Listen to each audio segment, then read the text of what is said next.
big untapped opportunity in the user-generated content space. I think as long as you can make it transparent, and you can manage it, and if you can sell it, I think that's it. I think it's a huge opportunity. So IQ Planner is a media content platform. It's a website that we've designed to inspire travelers to get the ideas where to go, what to see, and what to experience from one end, and also to give the best prices for flights, hotels, transfers, and so on and so forth from the other end. Okay, so it's an inspiration site with a meta booking. Correct, meta. Okay. Meta. We compare. We do not book. Well, we do not facilitate the bookings. Yes, exactly. You generate leads for the yes. metas. Okay, cool. That's great. So in the trip planning space, what technologies are you looking at in 2018? From our business perspective? Yeah, from your perspective, in terms of to generate the content, to generate the users, to generate the click-throughs. I mean, what are you looking at? Yeah, so we started the company as a complex trip planning site and an app, but then we thought, there's a content element that's missing. Initially, we thought there was a huge demand for complex trip plans, door to door, multimodal, and so on and so forth. And we spent over a year building that platform. It's quite clever actually. So it analyzes the data from different suppliers. It predicts prices during the course of the year for flights, for rail, for whole lots of combinations, and also for accommodation as well. But for us to understand better our customers and to serve their demands, we thought that we would introduce the user-generated content. And for that reason, we had to build something similar to a blogging platform. So where any customer, any user could come to our website, sign up, set up an account, and start writing, start recommending all these great places on earth to go to and to visit and to see and to experience. So it's very personalized, if I may say so. It gives customers, it gives people something unique. Because if you go to, say other review websites, you'll just, typically you would get a lot of negative or very vague positive feedback. Whereas with IQ Planner, you get exactly what other customers have been experiencing, and that's the reason why these people have been recommending those activities and places. So that's how it works. Okay, so the content platform, is yes. that a supercharged WordPress type product, or have you had to develop and build that yourself? And if you have, what have you done differently to your blogging platform compared with other blogging platforms on the market?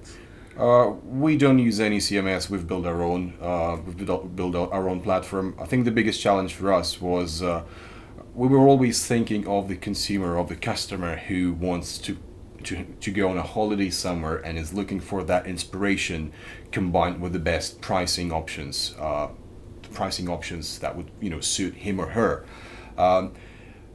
And that concept implied new formats. So if you go to WordPress blog, so it's just a story.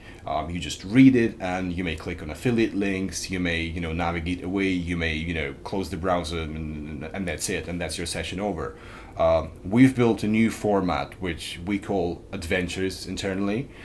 So every adventure is structured in such a way that it gives customers all of the inspiring information. It gives the pricing information, and that adventure, which is a combination of the actual text of media files, things like videos, things like photographs, and so on and so forth. And there is also a Take Me There button, which is if you read that story, if you like that story, you click, oh right, okay, I want to go there. And that's when the pricing engine and all of that technology starts collecting data from our suppliers and builds up your perfect trip. Okay. And in terms of your own sort of internal investment, is your investment in that content platform? It is now, yes. So as I said, we've started with the trip planning technology. We left it as it is, so we've reached a certain level, and we thought that now we're going to work on the content acquisition, on the customer acquisition side of things. So we want those travel stories, we want that inspiration, to be populated on our website because we can sell it. Okay, so I mean, one of the questions that's always asked of sort of consumer-facing travel sites is customer acquisition, Yes. and retention. So what are you doing to acquire customers, to bring customers to your site, and then what are you doing to retain them? Yeah, so two things. So acquiring customers obviously is very expensive, and I think if you look into any other industries that operate in the web or web-enabled business models, so acquiring is expensive, managing them is less so, but retaining is, well, in theory it should be easy, but it's also quite difficult. So what we thought we'd do differently is we would invest into technology that would understand the customers better. We thought that robotic experience is great when you've hit a certain level of the customer base, where you can all your AI, all your intelligent planning, that can help to understand people and can serve relevant ads, relevant offers, and so on and so forth. But we thought there must be more, something more to this, and for that reason, we've given the opportunity to publish to the public, because people trust people. That's the main thing, and I think travel is no different. So if a friend of mine or my relative, say, have been to Thailand or to Sydney, for example, I really want to understand what is exactly that triggered that trip, what was the reason behind it, and why should I choose that trip as well. So, and that's exactly what our platform is doing. So to answer your question, we've built the blogging kind of element in order to acquire customers, because it also implies affiliate model. We pay our contributors basically to share the content, to write it. It works just like an affiliate program. And to retain the customers, we've introduced a number of categories to understand what these guys are looking for, what types of trips they're planning, how much money they're prepared to spend. And also based on our pricing prediction and the data that we collect from our customers, we try to retain that relationship with them by coming back to them, by talking to them, and well, it's all automated. You've built your own content platform. Yes. You've built your own trip planning Yes. platform. I mean, what else are you looking to develop yourselves? Is there anything on your to-do list for 2018, or is it just a question of optimizing the work you've done already? Yeah, it's a good question. Both things. I think it's optimizing, because as we grow, we'll understand our customers even better. So inevitably there will be room where we would need to, perhaps tweak our approach, and also. With the rise of social media, with the rise of influencers, and all different media formats like video, for example, we will be focusing more on video content as well. Okay. You're speaking on the opening day of Travel Technology Europe. It's the Correct. session related to the evolution of metasearch. One of the things that's happened in the meta landscape recently is that metas are trying to become less commoditized and more inspirational, which doesn't sound a million miles away from what you do. So, I mean, have you had to rethink your approach in light of how your meta partners have rethought their approach? I think it validates our business model, and I think it validates what we're doing, because I certainly believe that there is a big untapped opportunity in the user-generated content space. I think as long as you can make it transparent, scalable, and you can manage it, and if you can sell it, I think that's it. I think it's a huge opportunity. So it's going beyond reviews. It's going beyond just simple short recommendations. It's really giving power back to the consumers who have traveled and who are ready to share their experience and to motivate others to travel. I certainly believe that that's the way forward. You do operate in a very competitive space, it must be said. So, I mean, what is your main challenge, do you think? Is it just the the awareness? Is it conversion? Is it a combination of all of them? I mean, what sort of keeps you and your team awake at night? Look, I mean, obviously, we're a startup, and every conference you attend, you hear how big the big guys in the industry are spending billions and billions on marketing. Inevitably, you can't escape Google, you can't escape SEO, and obviously investments. But I think relying on the user-generated content and motivating these people to do more, to share, and to keep that engagement up will help us, and it'll be our distinctive unique selling points. So what we're doing. I think when it comes to technology, the loyalty and the trust is the key. So if you don't have a lot of money to invest into your brand, so say you're not Expedia, I can't go on TV next month and spend £5 million. But technology will help us to understand our customers better and win that trust.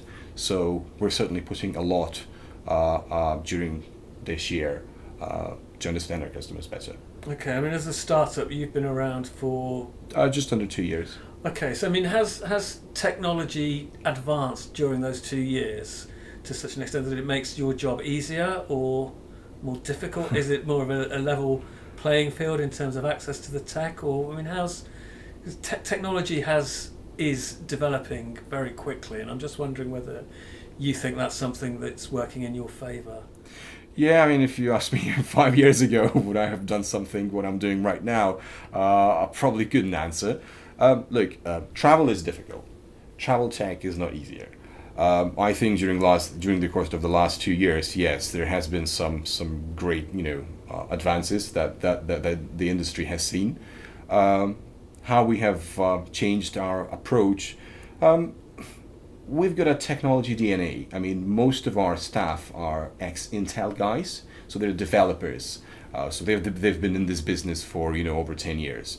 And I think keeping that technology DNA, trying to build mechanisms to serve better, to serve your customers better, to understand your customers better, and to power growth.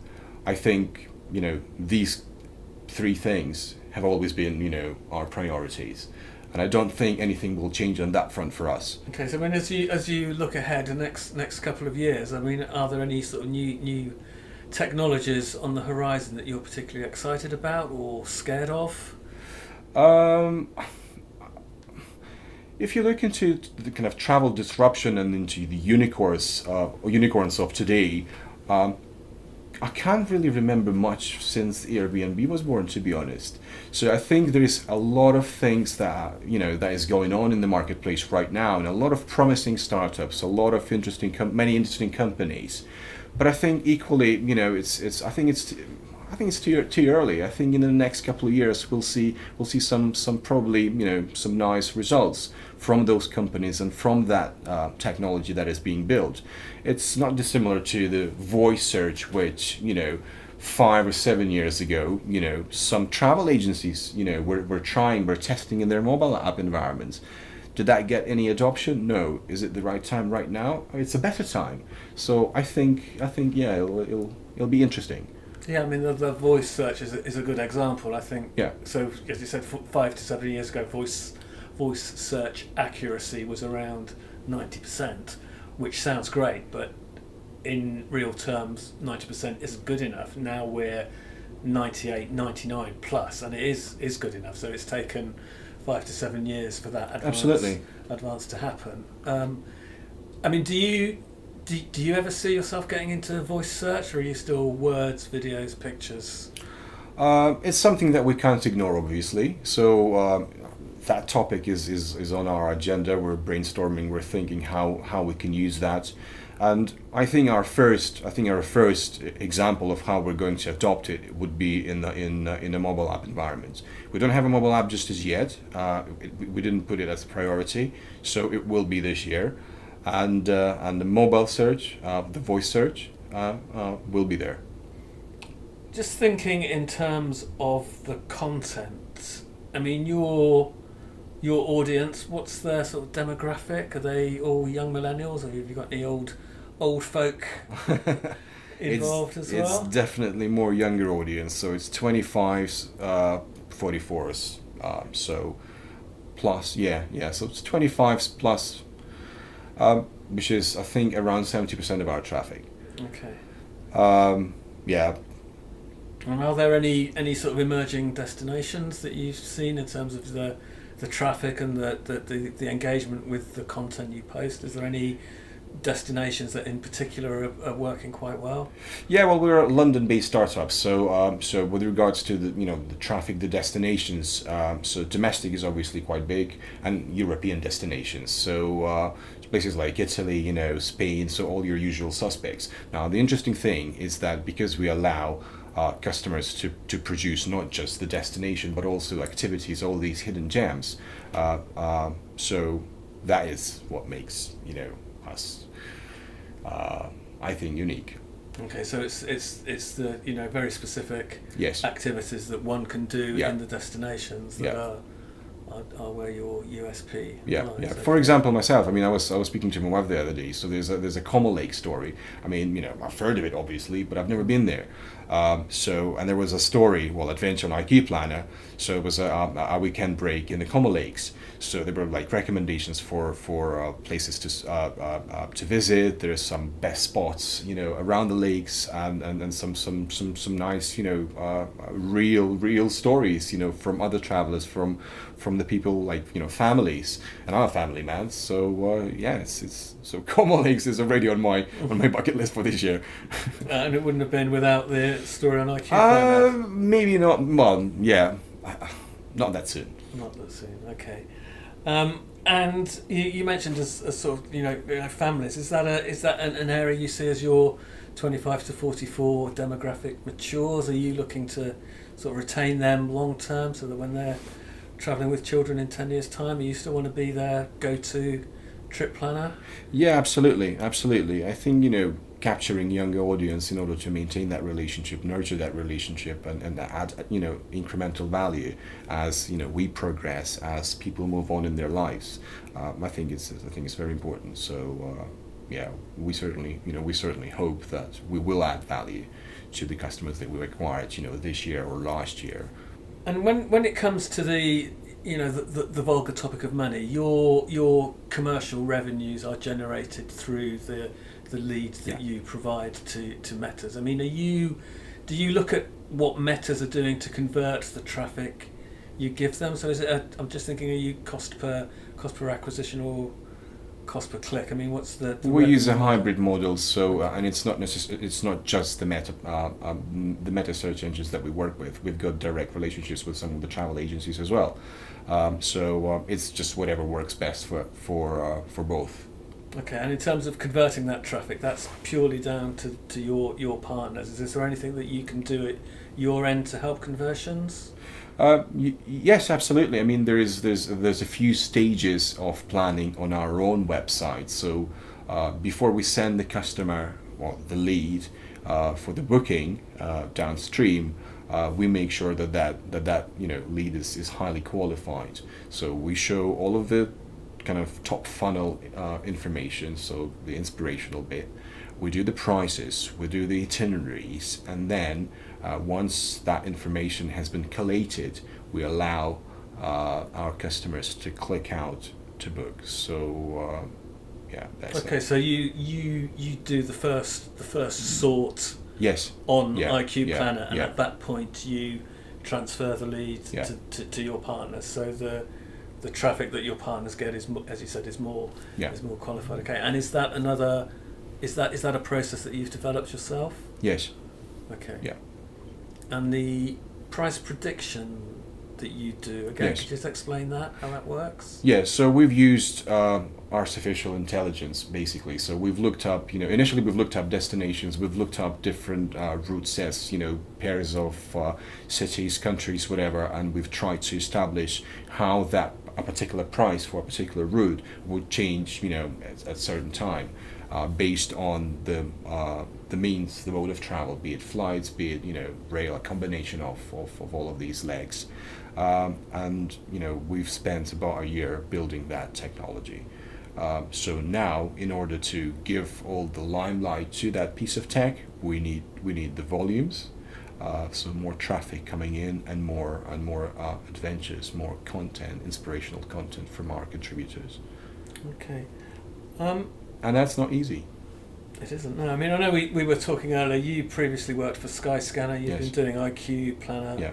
for a couple of years. I Yeah. mean, is there anything about travel tech that's still surprising you? I mean, is there anything that is still making you go wow? I think when you analyze the data and when you look into industry reports and white papers and trends, what still amazes me, despite that there is there's so many strong players, Google has made enormous progress with their travel services. The funnel is not really getting any shorter. So people are still wondering, surfing the web. They're still visiting all those dozens of websites. So loyalty in travel as such is quite difficult. In fact, some may say that there's very little loyalty in the travel space. And I understand that because there's two elements to it, at least two. There's pricing and there's convenience, and you could probably add the inspiration on top of that. So I don't think I could name a single player, a single company, or a service that would have done all the three of these things perfectly, which is good news for us. We're innovating, we're experimenting, we're trying new things. Yeah, no, it does sound as if despite everything that Google's doing, everything that Expedia, TripAdvisor, Ctrip, all the major players in the market are doing, there's still a demand from consumers to be inspired, which leaves room for businesses such as IQ Planner. You remember that story on TripAdvisor when I heard some supposed restaurant, the back garden story. Oh, the Dulwich Shed. Yes. So even all these things, it's unbelievable how these things can happen, today. So again, just coming back to our product, visibility and transparency is the paramount on our website. So stuff like that would never happen on IQ Planner because we know our customers. There's their actual faces. They're being, their content is being proofread, it's being checked, it's being moderated. Yeah, as a writer, not a consumer travel writer, but as somebody who writes, Yes. I appreciate that you're still flying the flag for unique generated content. So I think that's great. Yes, but also as a customer, it gives credibility to your content because you could read just blind reviews without really knowing who's behind them. So on IQ Planner, you can come and visit the person's contributor's profile. You can visit their blog if they're a blogger. Check their Facebook pages or the jobs that they've done in the past. So we're all about transparency.